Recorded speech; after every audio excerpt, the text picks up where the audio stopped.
अस्सलाम वालेकुम, मेरा नाम डॉक्टर शहबाज़ है। जैसा कि आप लोगों के इल्म में होगा कि पीएमसी डिज़ोल्व हो गई है। अब दोबारा से चांसेस यही है कि पीएमडीसी दोबारा से एक्शन में होगी और दोबारा से पीएमडीसी सारा के सारा होल्ड कर लेगी। और कादिर पटेल साहब ने जो सीनेट में जो बिल दिया था वो पीएमसी के ख़िलाफ़ वो मंजूर हो गया और पीएमडीसी दोबारा से एक्शन में होगी। अब ज़्यादातर वो स्टूडेंट्स जो कि फ़ॉरेन ग्रेजुएट्स हैं वो इस बारे में परेशान हैं कि अब क्या करना चाहिए, अब क्या स्टडी करनी है। कि पीएमसी के पैटर्न को वो पहले फ़ॉलो कर रहे थे, अब पीएमडीसी आ गई है, तो अब क्या एग्ज़ाम होगा और क्या उसका क्या तरीक़ाकार है। पहले शुरू से बात करते हैं। जैसा कि पहले स्टार्ट में पीएमडीसी होती थी और उसके 3 स्टेप होते थे।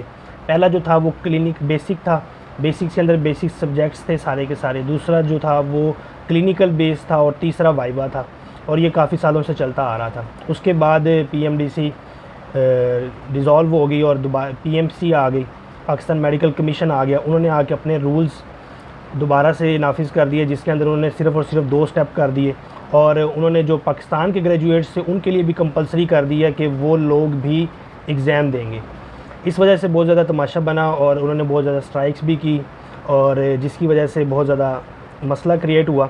उसमें फिर ये हुआ कि पीएमसी ने दो एग्ज़ाम रख दिए, जिसके अंदर दोनों के दोनों एग्ज़ाम थे वो फ़ॉरेन ग्रेजुएट्स के लिए, और एक एग्ज़ाम बेसिक एग्ज़ाम था वो यहाँ के जो ग्रेजुएट्स हैं पाकिस्तान के। अब उसमें जो था एक वो बेसिक था और दूसरा वाइवा था, जो कि कदरे ईज़ी था पीएमडीसी की निस्बत।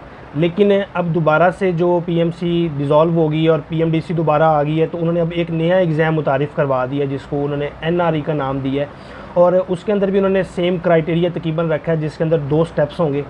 एक बेसिक होगा और दूसरा जो है वो उसका वाइवा टाइप और क्लिनिकल नॉलेज को असेस किया जाएगा।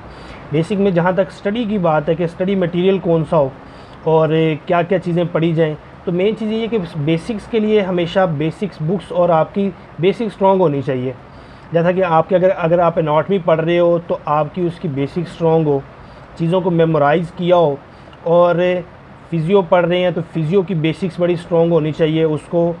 और मसला ये आता है कि स्टूडेंट्स जो पैनिक हो के वो काफ़ी सारी बुक्स सेलेक्ट कर लेते हैं, मतलब वो बड़ी बड़ी बुक सेलेक्ट कर लेंगे और बाद में जब रिवीजन का टाइम आता है तब उनसे रिवाइज़ नहीं हो पाता, या फिर वो इस तरह की बुक सेलेक्ट कर लेते हैं जो कि काफ़ी स्टार्ट में बड़ी डिफ़िकल्ट होती हैं, उनको मेमोराइज़ नहीं होता और ऑटोमेटिकली उनका जो इंटरेस्ट है वो लॉस कर जाते हैं।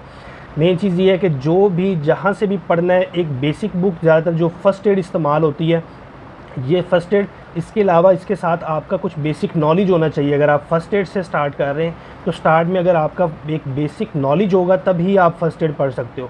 स्टार्ट में फ़र्स्ट एड लेके बैठ जाएंगे तो कभी भी नहीं पढ़ा जाएगा। और जो अकेडमीज़ के हिसाब से पूछते हैं कि कौन सी अकेडमी बेस्ट है, ख़ास तौर पे फ़ॉरेन ग्रेजुएट्स के लिए जो अकेडमीज़ हैं लाहौर के अंदर, सिम्स है, डिम्स है, तो कौन सी अकेडमी बेस्ट है, तो मेरा उन सब के लिए ये मशवरा है कि वो लोग जो कि जिनके पास बिल्कुल बेसिक नॉलेज नहीं है, या बेसिक नॉलेज जो है वो बड़ा वीक है, और वो लोग परेशान है कि हमारी तो बेसिक ही इतनी स्ट्रॉन्ग नहीं है तो हम लोग कैसे चीज़ों को मेमोराइज़ करेंगे, तो उनके लिए बेस्ट ऑप्शन यही है कि वो डिम्स ज्वाइन करें।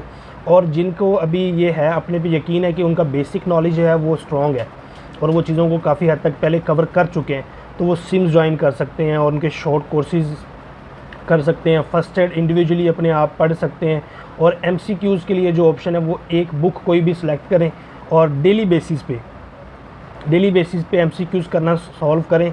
डेली बेसिस पे 50 भी कर सकते हैं, तो इंशाल्लाह ये बड़ा इजीली हो जाता है। इसमें 2 स्टेप्स हैं एनआरई में, और सेम का सेम तकरीबन पैटर्न चांसेस वही हैं कि वैसा ही होगा जैसे एनएलई को होता था, तो इसलिए परेशान होने की ज़रूरत नहीं है। और जो आपने चीज़ें पहले पढ़ी हुई हैं कोशिश करें कि उन्हीं को दोबारा से दोबारा रिवाइज़ करें, तो इंशाल्लाह ये चीज़ें बड़ी जल्दी क्लियर हो जाती हैं।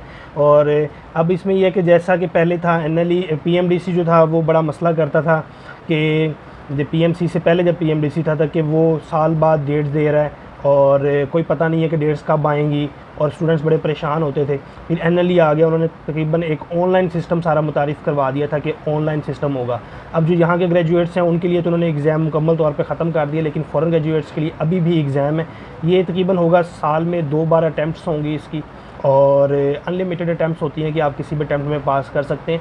तो इंशाल्लाह फ़ोकस जो है ना स्टडी के ऊपर वो बड़ा ज़रूरी है। फोकस ऑन योर स्टडी, तो इंशाल्लाह you will achieve the success. शुक्रिया।